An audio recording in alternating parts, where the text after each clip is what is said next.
പ്രിയ സജ്ജനങ്ങളെ, സദനമസ്കാരം.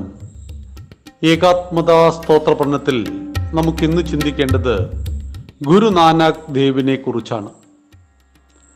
നിരന്തരമായ മുസ്ലിം ആക്രമണം മൂലം ഉത്തര ഭാരതത്തിലെ ഹിന്ദുക്കൾ മതാനുഷ്ഠാനങ്ങൾ അസാധ്യമായ കാലഘട്ടത്തിലാണ് ശ്രീ ഗുരു നാനാക്ക് ദേവ് പിറന്നത്. സിഖ് മതത്തിൻ്റെ 10 ഗുരുക്കന്മാരിൽ ഒന്നാമനും മതസ്ഥാപകനുമായ അദ്ദേഹം ഇന്നത്തെ പാകിസ്ഥാനിലെ പഞ്ചാബിൽ തൽവണ്ടി എന്ന സ്ഥലത്താണ് 1469 കാർത്തിക പൂർണിമ നാൾ ജനിച്ചത്. തൽവണ്ടി ഇന്ന് നനകാന സാഹിബ് എന്നറിയപ്പെടുന്നു. അച്ഛൻ്റെ പേര് കാലുറാം മേത്ത എന്നും അമ്മയുടെ പേര് തൃപ്താദേവി എന്നുമായിരുന്നു. സൂര്യവംശത്തിൽ കുശന്റെ പിന്മുറക്കാരായ ഭേദി ക്ഷത്രിയ വംശത്തിലാണ് നാനാക്കിന്റെ ജനനം. ചെറുപ്പത്തിലെ പേർഷ്യൻ, സംസ്കൃതം ഭാഷകളിൽ നല്ല പ്രാവീണ്യം നേടിയ ബാലൻ തത്വചിന്തയോടും നല്ല ആഭിമുഖ്യമുണ്ടായിരുന്നു. പേർഷ്യയിലെ ആദ്യാക്ഷരം അലിഫ് 1 പോലിരിക്കുന്നത് കണ്ട് ആദിയിൽ എല്ലാം ഒന്നായിരുന്നു, അതിൻ്റെ പ്രതീകമാണ് ഇതെന്ന് ആ ബാലൻ സിദ്ധാന്തിച്ചു. ഉപനയനത്തിൻ്റെ സമയത്ത് കരുണ, തൃപ്തി, സത്യം എന്നീ 3 നൂലുകളുള്ളതും ബ്രഹ്മചര്യം എന്ന കെട്ടിയിട്ടതും ആണ് ശരിയായ യജ്ഞോപവീതം എന്ന് നാനാക്ക് സമർത്ഥിച്ചു. തൻ്റെ മൂത്ത സഹോദരി നാനകി ദേവിയുടെ കൂടെ സുൽത്താൻപൂരിൽ താമസമാക്കിയ ഗുരു നാനാക്കിനെ സുൽത്താൻപൂരിലെ ഭരണാധികാരിയായ ദൗലത്ത് ഖാന്റെ കീഴിൽ ഭക്ഷ്യവകുപ്പ് മേൽനോട്ടക്കാരനായി നിയമിച്ചു.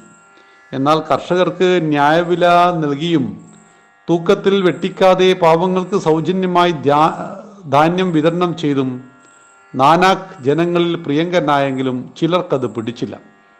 ഒരിക്കൽ ലോധിയും നഗരത്തിലെ ഗാസിയും നാനക്കിനോട് നിസ്കരിക്കാൻ ആവശ്യപ്പെട്ടു. പള്ളിയിൽ ചെന്നെങ്കിലും നാനക്ക് മാറി നിന്നു. ഇത് കണ്ട് കലികയറി അവർ രണ്ടുപേരും നാനക്കിനോട് വിശദീകരണം തേടി. അദ്ദേഹം പറഞ്ഞു, ഞാൻ മാത്രമല്ല, നിങ്ങളും നിസ്കരിച്ചില്ലല്ലോ. ശരീരം കൊണ്ട് നിസ്കാരം നടത്തുമ്പോഴും ഗാസി വീട്ടിലെ പശുവിൻ്റെ പുറകിൽ ഓടുകയായിരുന്നു. വസിയാണെങ്കിലോ കന്ധാറിലെ കുതിരക്കച്ചവടത്തിലുമായിരുന്നു. തങ്ങളുടെ മനസ്സിലെ ചിന്തകളെ മുഴുവൻ നാനക്ക് പറഞ്ഞതും അവർ രണ്ടുപേരും നാണിച്ചുപോയി. തന്നോട് കാണിക്കുന്ന അസഹിഷ്ണുതയിൽ പ്രതിഷേധിച്ച് തുടർന്ന് അദ്ദേഹം ജോലിയും രാജിവെച്ചു. തൻ്റെ മകൻ്റെ പോക്ക് കണ്ട് ചിന്താകുലനായ അച്ഛൻ ഒരു സഹായിയുടെ കൂടെ കുറച്ച് രൂപയും കൊടുത്ത് വ്യാപാരത്തിനയച്ചു. എന്നാൽ പണമെല്ലാം സന്യാസിമാർക്ക് ദാനം ചെയ്ത് അതാണ് ശരിയായ കച്ചവടം എന്ന് തർക്കിക്കുകയാണ് നാനക്ക് ചെയ്തത്. വീട്ടുകാർ പലവട്ടം ശ്രമിച്ച് നാനക്കിൻ്റെ വിവാഹം ഉറപ്പിച്ചു. ബാബ മുൾചന്ദ് എന്ന പഞ്ചാബിലെ നിവാസിയുടെ പുത്രി സുലക്ഷണിയായിരുന്നു വധു. കുറച്ചു കാലത്തെ ദാമ്പത്യ ജീവിതത്തിൽ അവർക്ക് ലക്ഷ്മി ചന്ദ്, ശ്രീചന്ദ് എന്നീ 2 പുത്രന്മാരുണ്ടായി. ഉദാസീന സന്യാസി സമ്പ്രദായത്തിൻ്റെ സ്ഥാപകനാണ് ശ്രീചന്ദ് ബാബ. മക്കൾ രണ്ടുപേരും ഗുരുനാനാക്കിൻ്റെ നിർഗുണ ഭക്തിധാരയെ അനുകൂലിച്ചില്ല. ദേവതകളെ പൂജിക്കൽ അനിവാര്യമാണെന്ന പക്ഷക്കാരായിരുന്നു അവർ. അല്പകാലത്തെ ഗൃഹസ്ഥ ജീവിതത്തിനു ശേഷം 1499 ഗുരുനാനക് വീട് വിട്ടു. ഇതിനെ ഉദാസി എന്ന് പറയപ്പെടും. Tibet, Kashi, Gauhati, Puri, Rameswaram, Sri Lanka, Baghdad, Mecca, Iran എന്നിവിടങ്ങളിലെല്ലാം അദ്ദേഹം യാത്ര ചെയ്തു. അക്കാലത്താണ് ബാബർ ഭാരതം ആക്രമിച്ചത്. ബാബറിൻ്റെ അക്രമക്കെടുതികളെപ്പറ്റി നാനക്ക് പാടി. പേർഷ്യയും തുർക്കിയും സംരക്ഷിച്ച ദൈവമേ, നീ ഹിന്ദുസ്ഥാനത്തെ പീഡിപ്പിക്കുകയാണല്ലോ. തൻ്റെ മേൽ ദോഷം വരാതിരിക്കാൻ യമദൂതനായി ഈ മുഗളനെ നീ ഭാരതത്തെ നശിപ്പിക്കാൻ അയച്ചിരിക്കുന്നു. ഞങ്ങളുടെ മേൽ ഭീകരമായ ആഘാതമേൽപ്പിച്ച് നിനക്ക് വേദന തോന്നുന്നില്ലേ?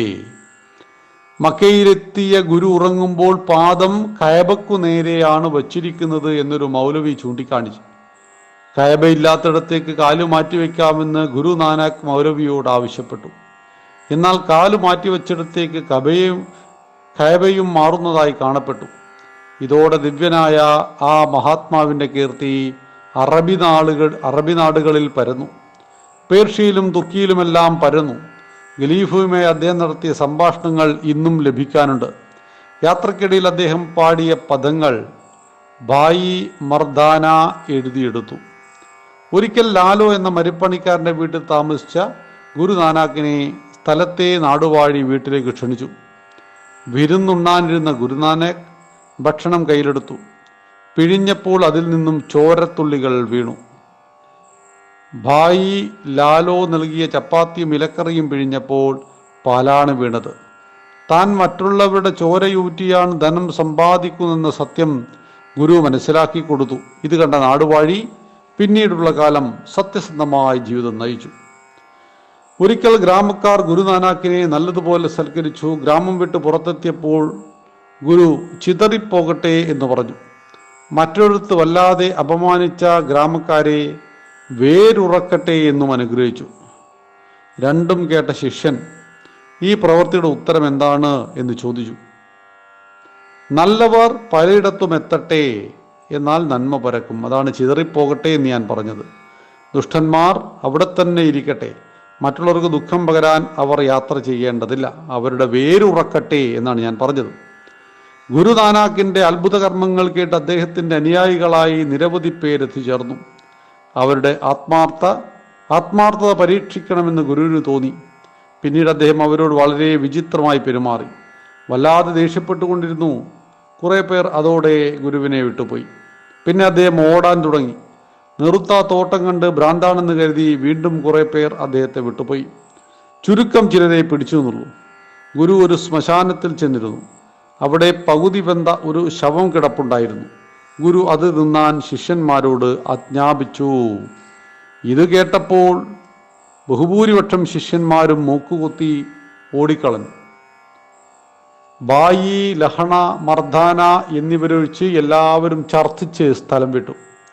ബായി ലഹണ മാത്രം ഞാൻ എവിടെ നിന്നാണ് തുടങ്ങേണ്ടത് എന്ന് കൈകൂപ്പി ചോദിച്ചു. ഗുരുവിന് തൻ്റെ യഥാർത്ഥ അനുയായി ആരെന്ന് തെളിഞ്ഞു.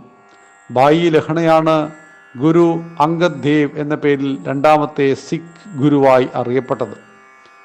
ഗുരുനാനാക്കിൻ്റെ വർദ്ധിച്ചു വരുന്ന സ്വാധീനത്തിൽ അസ്വസ്ഥനായ ബാബർ അദ്ദേഹത്തെയും മർദാസിനെയും സെയ്പൂരിൽ തടവിലിട്ടു.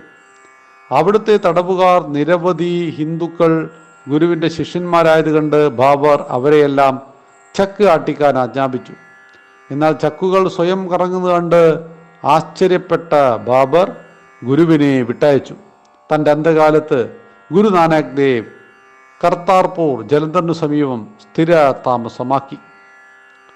1539 സെപ്റ്റംബർ 22 ഗുരു തൻ്റെ ആത്മജ്യോതിയെ പരമാത്മാവെന്ന ആദ്യ ജ്യോതിയിൽ ലയിപ്പിച്ചു.